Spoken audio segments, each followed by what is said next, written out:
Anime की starting में हम एक स्कूल में एक पार्क नाम के मोटे लड़के को देखते हैं जिसे उसके कुछ बदमाश क्लासमेट्स बुली कर रहे थे। साथ ही वो उसे गंदी गंदी गालियां देके बहुत मारते भी है, लेकिन पार्क उन्हें कुछ नहीं कहता और चुपचाप घर आकर उन बुलीज का गुस्सा अपनी मॉम पे उतारते हुए उन्हें कहता है कि वो उसका स्कूल चेंज करवा दे। पर उसकी मदर इस बात के लिए मना कर देती है क्योंकि उसकी फैमिली बहुत गरीब थी और पार्क की मदर दूसरों के यहाँ काम करके मुश्किल से अपना घर चलाती थी। तो ये सुनकर पार्क को अपनी किस्मत पर बहुत गुस्सा आता है, लेकिन वो इसमें कुछ भी नहीं कर सकता था, इसलिए वो अपने रूम में आकर रोने लगता है। अगली सुबह वो फिर हमेशा की तरह स्कूल जाता है, जहाँ कुछ लड़कियां पार्क को परेशान करने लगती है। तभी पिछले दिन वाले बदमाश लड़के वहाँ आकर पार्क को फिर से मारने लगते हैं, लेकिन उसी वक्त उसकी मॉम वहाँ आ जाती है और वो पार्क को पिटता देख उन बदमाश लड़कों पर गुस्सा होने लगती है। पर पार्क अपनी मदर पे ही चिल्ला के उन्हें चुप करा देता है क्योंकि वहाँ खड़े बच्चे पार्क का मजाक उड़ा रहे थे कि वो अपनी मॉम का सहारा ले रहा है। आगे पार्क अपने घर वापस जाता है, जहाँ वो अपनी मॉम से माफी मांगता है। तो उसकी मॉम पार्क से कहती है कि मैंने तुम्हारा ट्रांसफर करवा दिया है और कल ही तुम यहाँ से दूर सिटी में पढ़ने के लिए जाने वाले हो।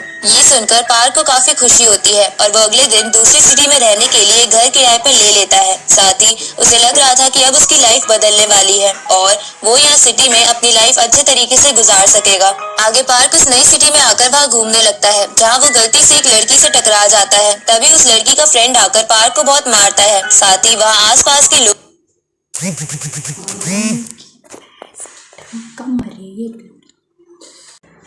देख उसका वीडियो बनाकर सोशल मीडिया पर पोस्ट कर देते हैं। अब पार्क अपने रूम में आ जाता है, जहाँ वो खुद की फोटो को सोशल मीडिया पर देखकर बहुत रोता है और कहने लगता है कि पूरी दुनिया एक जैसी है, इसलिए मेरा मर जाना ही बेहतर है। इसके बाद वो रोते रोते वहीं पर सो जाता है और जब उसकी आंख खुलती है तो वो देखता है कि उसकी पूरी बॉडी बदल चुकी है, जिसको देखकर वो काफी हैरान हो जाता है। तभी वो अपनी रियल बॉडी को वहीं बगल में सोया हुआ देखता है, जिसे देखकर उसे कुछ भी समझ नहीं आता। लेकिन पार्क अपनी इस बॉडी को पाकर खुश था, इसलिए वो कहता है कि इस बॉडी की हेल्प से मेरी लाइफ जरूर बदल जाएगी। अगली सुबह जब वो अपनी क्लासरूम में आता है तो सारी लड़कियां पार्क को इतना हैंडसम देखकर उसकी तरफ अट्रैक्ट होने लगती है। ऊपर से उस स्कूल का सबसे हैंडसम लड़का भी पार्क को देखकर चौंक गया था। इधर पार्क अपनी सीट पर जाकर बैठ जाता है, जहाँ वो देखता है कि उसकी क्लास में वो लड़का भी है जिसने पिछले दिन पार्क को पीटा था और इसका नाम ताई सियोंग है, जिसको देखकर पार्क थोड़ा घबरा जाता है। लेकिन ताई सियोंग उससे अच्छे से बात करता है। तभी हानियो नाम की एक लड़की पार्क से बात करने का ट्राई करती है। तो ये सब देखकर पार्क को थोड़ा ऑकवर्ड फील होने लगता है क्योंकि आज से पहले किसी ने उससे अच्छे से बात नहीं की थी। आगे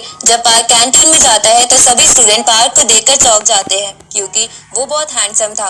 तो ये सब देखकर ताई सियोंग को थोड़ा जेलस फील होने लगता है क्योंकि उसकी फ्रेंड जिसे वो पसंद करता था वो भी उसी को देख रही थी। आगे जब पार्क वापस अपने घर जा रहा था तो उसे महसूस होता है कि वो पहले के मुकाबले काफी ज्यादा फास्ट हो गया है, इसलिए वो भागने लगता है और खुश होते हुए तेजी से अपने रूम में आ जाता है। जिसके बाद वो अपनी उस बॉडी को सुलाकर वापस अपनी रियल बॉडी में आकर रात को पार्ट टाइम जॉब ढूंढने के लिए जाता है, जहाँ उसे एक शॉप में काम मिल जाता है। और जब पार्क उस शॉप में काम कर रहा था तो वहाँ सियोंग अपने कुछ साथियों के साथ आता है और जब वो पार्क की ओरिजिनल बॉडी को वहाँ देखता है तो वो गुस्से में उस शॉप से कई सारे सामान फ्री में लेकर जाने लगता है। साथ ही वो पार्क को बिना मतलब के बहुत मारता है और उसकी फोटो भी क्लिक कर लेता है। अगली सुबह जब पार्क अपनी दूसरी बॉडी के साथ स्कूल आता है तो वो देखता है कि वो सभी लड़के उसकी ओरिजिनल बॉडी की फोटो देखकर हंस रहे थे। साथ ही वो कहने लगते हैं कि आखिर इसके पेरेंट्स कैसे होंगे जिसने एक मोटे पिग को जन्म दिया है। अब ये सुनकर पार्क को गुस्सा आ जाता है और वो ताई सियोंग से कहता है कि तुम्हें इन सब के बीच में उसकी मदर को नहीं लाना चाहिए। ये सुनकर सियोंग की ईगो हर्ट हो जाती है, इसलिए वो पार्क को मारने के लिए खड़ा हो जाता है। ये देखकर उसकी फ्रेंड उसे शांत रहने के लिए कहती है, लेकिन वो उसकी बात नहीं सुनता और पार्क पर अपने पंच से अटैक करता है। लेकिन पार्क उसके पंच को काफी आसानी से डॉज कर लेता है। ये देखकर सभी क्लास वाले हैरान हो जाते हैं क्योंकि सियोंग एक बॉक्सर था और उसके पंच से आज तक कोई भी बच नहीं पाया था। तभी पार्क भी उसे एक पंच करता है, जिसके कारण ताई सियोंग वहीं पर गिर जाता है। अब ये देखकर सभी लोग पार्क के फैन हो जाते हैं और उसकी फोटो क्लिक करके सोशल मीडिया पर डालने लगते हैं, जहां वो सभी फोटोज स्कूल के कुछ बदमाश लड़कों की गैंग्स भी देख लेती है। आगे रात को जब पार्क अपनी शॉप में काम कर रहा था तो एक लड़का आकर उसकी शॉप से एक चीज चोरी करके भागने लगता है और जब पार्क उसका पीछा करता है तो वो देखता है कि उस लड़के को चोरी करने के लिए ताई सियोंग के साथियों ने फोर्स किया था। अब जब वो लोग पार्क को वहाँ देखते हैं तो वो उसे भी परेशान करने लगते हैं। तभी वहाँ वास्को नाम का बंदा आकर उन सभी बदमाश लड़कों को भगा देता है और लोग भी उससे डर के भाग जाते हैं क्योंकि वास्को उन्हीं के स्कूल का सबसे ताकतवर लड़का था। साथ ही उसकी एक पावरफुल गैंग भी थी,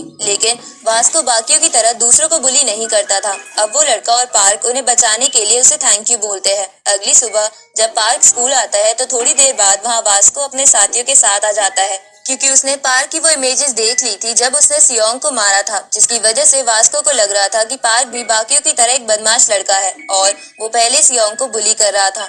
इसलिए वास्को पार्क का कंधा पकड़कर उसे किसी से भी पंगा ना लेने को कहता है। वहीं सब लोग वास्को को देखकर कहने लगते हैं कि कोई भी आज तक इसकी पकड़ से नहीं बच पाया है। तभी पार्क वास्को के हाथों को अपने ऊपर से हटाते हुए कहता है कि शायद आपको कुछ मिसअंडरस्टैंडिंग हो गई है, मैंने कोई भी गलत काम नहीं किया है। इधर पार्क की पकड़ के कारण वास्को के हाथों में दर्द होने लगता है, तो ये देखकर वहाँ खड़े सभी लोग हैरान हो जाते हैं और सियोंग के सारे चमचे पार्क से दोस्ती करने की रिक्वेस्ट करने लगते हैं। तो पार्क भी इसके लिए मान जाता है क्योंकि पहले उसका कोई दोस्त नहीं था। इसके बाद वो पार्क को पार्टी के लिए भी इनवाइट करते हैं जहाँ सियोंग भी आ जाता है, लेकिन वो पार्क से बात नहीं कर रहा था। तो पार्क उन दोनों के बीच का मामला शांत करने के लिए कहता है कि तुम तुम्हारी दोस्त के साथ अच्छे लगते हो। ये सुनकर सियोंग खुश हो जाता है और उसे समझ आ जाता है कि पार्क उसकी फ्रेंड को पटाने की कोशिश नहीं करेगा। इसलिए सियोंग पार्क को ड्रिंक ऑफर करता है, जहां पार्क गलती से ज्यादा अल्कोहल पी लेता है, जिसके कारण वो बेहोश हो जाता है, जिसकी वजह से पार्क की असली बॉडी जाग जाती है क्योंकि जब एक बॉडी सोती थी तो दूसरी जाग जाती थी।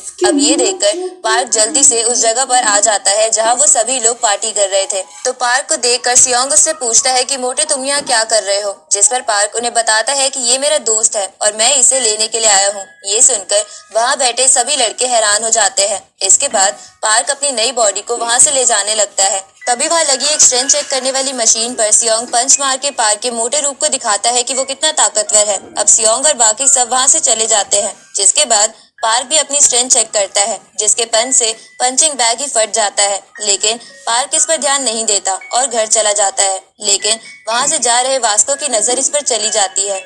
अगले दिन जब पार्क अपने स्कूल से वापस लौटता है तो वो देखता है कि उसकी मॉम उसके रूम में बैठी हुई है और उसकी रियल बॉडी वहीं सो रही है। तो पार्क अपनी मॉम से कहता है कि वो पार्क का फ्रेंड डैनियल है और हम दोनों एक साथ रहते हैं। जिसके बाद डैनियल अपनी मॉम को एक रेस्टोरेंट में लेकर आता है क्योंकि उसकी मॉम उससे कुछ बात करना चाहती थी। अब उस रेस्टोरेंट में आने के बाद उसकी मॉम पार्क की सारी पास्ट की बातें डैनियल को बताने लगती है कि कैसे पार्क को पिछले स्कूल में सभी स्टूडेंट्स परेशान करते थे। तो डैनियल अपनी मॉम से कहता है कि पर यहाँ ऐसा नहीं होता, पार्क के साथ यहाँ सब अच्छा बिहेव करते हैं। डैनियल यानी पार्क ऐसा इसलिए कहता है क्योंकि वो अपनी मॉम को परेशान नहीं करना चाहता था। अब उसकी मॉम डैनियल को पार्क का ख्याल रखने को कहकर वहाँ से चली जाती है, लेकिन वो जाते जाते डैनियल को कुछ पैसे देकर अपने बेटे को देने को कहती है। वहीं ये सब उस रेस्टोरेंट में बैठा वास्को भी देख रहा था, जहाँ ये देखकर वास्को सोचता है कि पार्क वैसे ही सियोंग जैसे बच्चों को परेशान करता है तो वो जरूर उस मोटे लड़के को भी परेशान करता होगा और उसके पैसे उसे नहीं देगा। इसलिए वो पार्क को अकेले में बुलाकर उससे वो पैसे मांगता है।